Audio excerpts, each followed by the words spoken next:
Go for it. Well, I don't know. Judy said if I could say something about John, and I had a whole bunch of stuff, you know, that I was going to say, and my wife says, you know, I told her what it was going to be. Come on, be nice. You can't be nice, don't say anything. Oh, no, My wife said please, so. don't let that So I stop you. figured I wasn't going to say anything. Don't let that stop you one little bit, because I'm not going to be Honey, nice. that's his opening remark. You could persuade him that he could say this stuff. Yes, feel free. Yep. No, I met John. He worked over at the theater for Bello. I thought he was Bello's little boy for a while. He used to go to the movies when we'd have that midnight movies. You get out and then John would come with them. But John had a Ford. What was that? 39. 39 Ford. It was a stick shift. I mean stick shift. It was like a broomstick. And John had this car, and I felt like I was part of it because John owned it, and I put the gas in it. Because with John's religion, he didn't believe in buying gas on Sunday.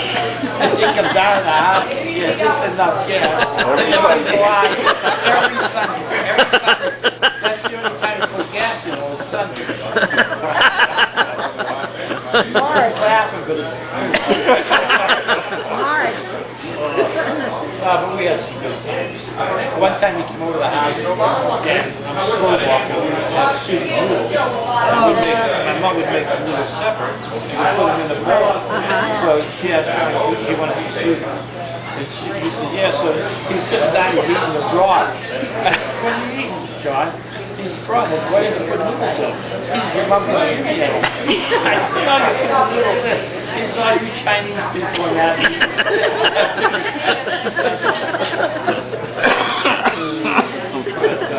But now we used to go around. Remember we used to go to, you know, we'd go out around the girls and stuff like that. What do you mean stuff like that? Remember the stuff we went, remember the time we went to Wimber? Oh, we had this girlfriend over there. Her name was Robin. Remember Robin? Where did we see Robin? She came here. He came here. John doesn't want to say anything about Robin. Then we went to, Teresa and I went to California. We met John. He took us around for a day. And I'll tell you, he is very, very knowledgeable about things. Took us to Dayton, Ashbury. Took us all around. And people go all over. We went to the Castro Center. Do you know what the Castro Center is? In California. You know what it is? It's the gay section. And I'll tell you what, we went through there and everybody was like, John!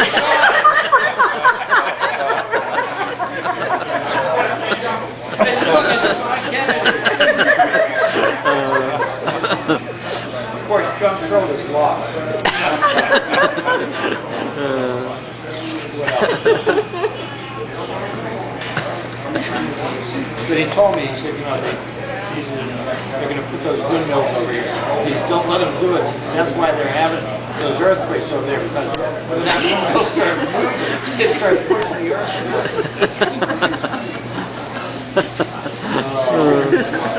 I called, we have a friend, Dick Newton, and I called Dick, and I told him I said we were going to have a roast for him. He said he was going to come in, but a couple years ago, he left John his chains. He had to have chains over on the mountain, so we were in snow. So John never came back. So he's not trustworthy now. So that cookie starter, right, that was about you guys, huh? Yeah. Why did you finish it? I was waiting for it to be The end hasn't finished. come yet, I guess. That's the problem. Are you ready? That was interesting. No, thank you. Yeah. Have a seat. It's reserved for us. Sit down. So, somebody else say, now what do you have to say? Okay, I have. She's ready. She's ready. I have It's all around, so she won't forget anything. It was Wow. nice meeting you all. These are all complaints.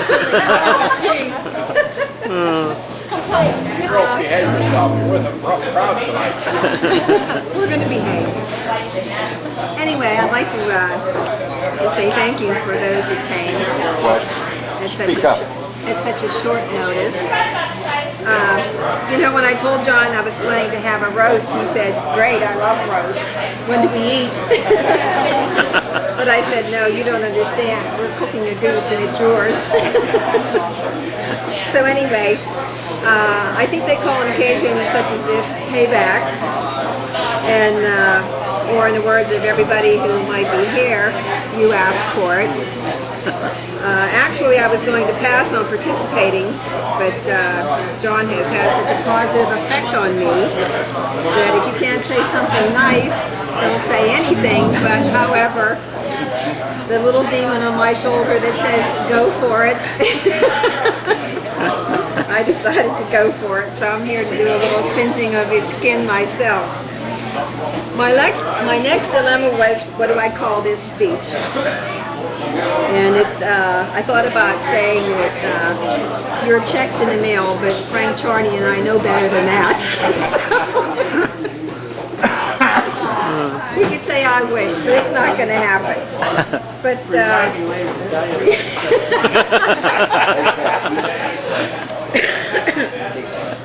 everybody who knows him knows what a big spender he is not.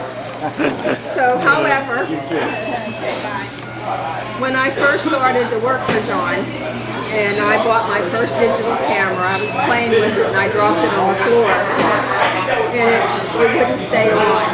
So no matter what I did with it, no matter how many buttons I pushed or what combination, it wouldn't stay on. So I thought I'd better let him know. So I told him I broke my camera. So he said, well,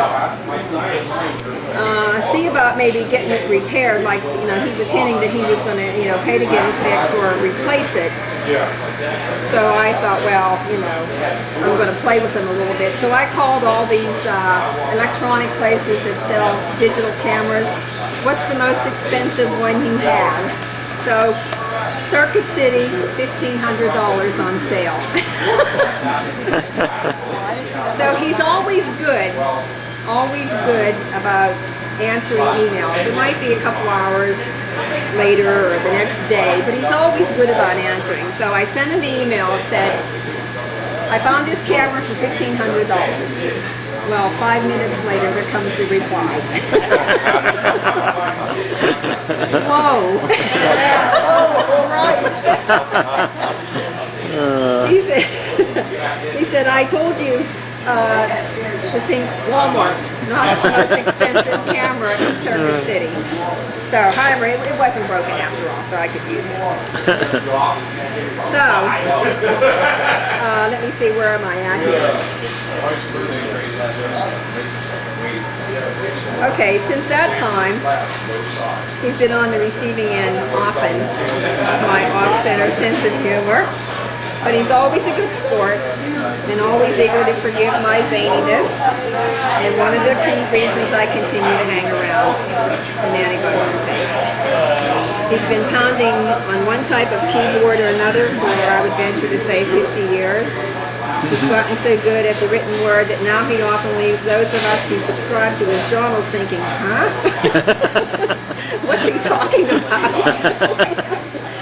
To which I confess I have to occasionally reply, who knows? But all kidding aside, I'm sure everyone in this room has heard the words Special K. There's Special K the cereal, which I'm sure many of you are familiar with. Then there's Special K the drug, which a certain segment of our culture finds attractive and maybe a few in the room have heard of.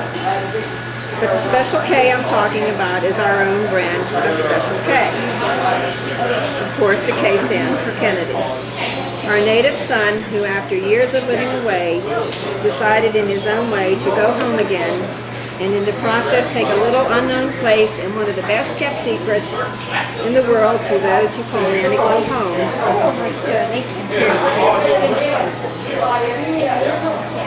He decided to take it and us into his world of the internet.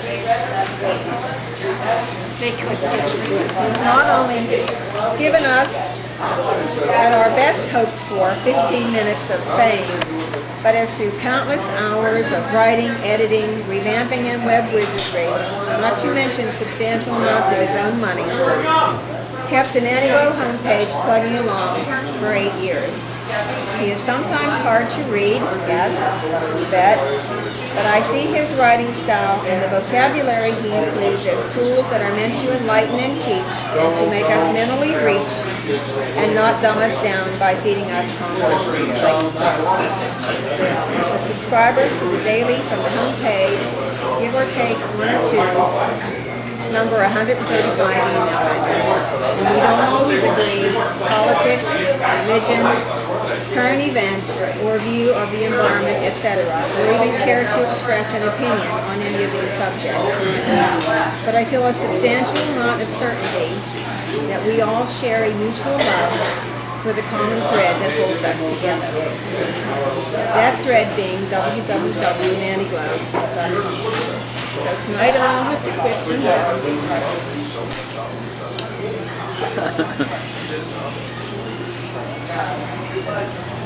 jokes and good-natured bits, I consider it an honor to say from all who live in or from homepage country. Thank you, Mr. Webmaster. Thank you, special. So in closing, it gives me great pleasure to add one last sentence to my part of the roast. I smile because you are my friend, and I laugh because there is nothing you can do about it. That's very awesome. That's very